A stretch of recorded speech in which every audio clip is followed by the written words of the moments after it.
Menendez. Thank you. Thank you, Chairman Powell, for being here. Lately, we've heard a near constant refrain from the administration, the President himself, corporate media outlets, and even from you, that, quote, the economy is doing very well, and, quote, it's never been better.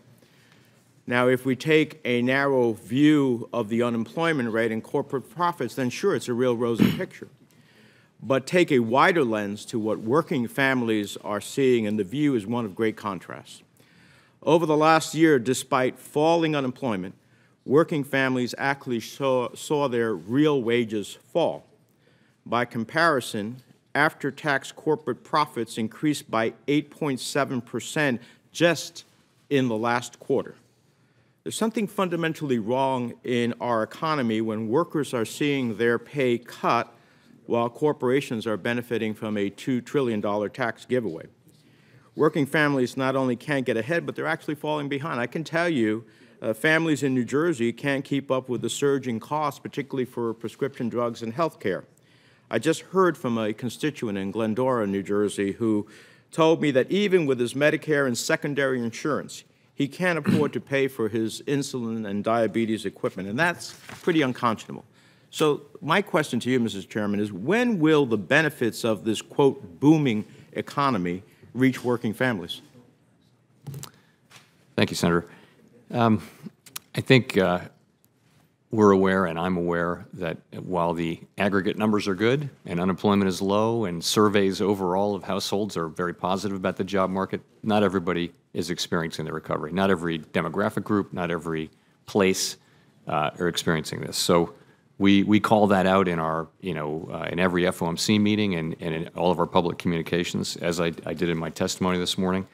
And, we understand that we have to take maximum employment seriously, and we do. I mean, we've been supporting a strong labor market for a long time, despite many calls for us to raise interest rates much more quickly. I'm glad that we stayed in longer than that, and I think gradually raising rates is the way for us to extend this expansion. Nothing hurts working families and people at the margin of the labor markets more than a recession. Well, you're probably going to have a couple more interest rates. What specific steps, then, are you taking to foster broad-based wage growth so that the average worker, not just managers and executives, are reaping the benefits? I mean, I can't accept that wages are growing when the Bureau of Labor Statistics points out that production and non-supervisory workers saw their wages fall 0.2%, and that's despite increasing their average work week to make up for it, so they're getting squeezed. So the latest government report was that wages went up 2.7% for production, non-supervisory workers, and supervisory workers over the last 12 months. So, and that's higher, that's moving up. It also happens that inflation has moved up and that a sort of a bump in energy prices is passing through the headline inflation number. So I think overall, though, you see inflation at about a 2% trend. You see wages at 2.7%. So I think those trends are healthy, and I think they're reflected in what are pretty positive surveys among workers generally. Let me ask you this.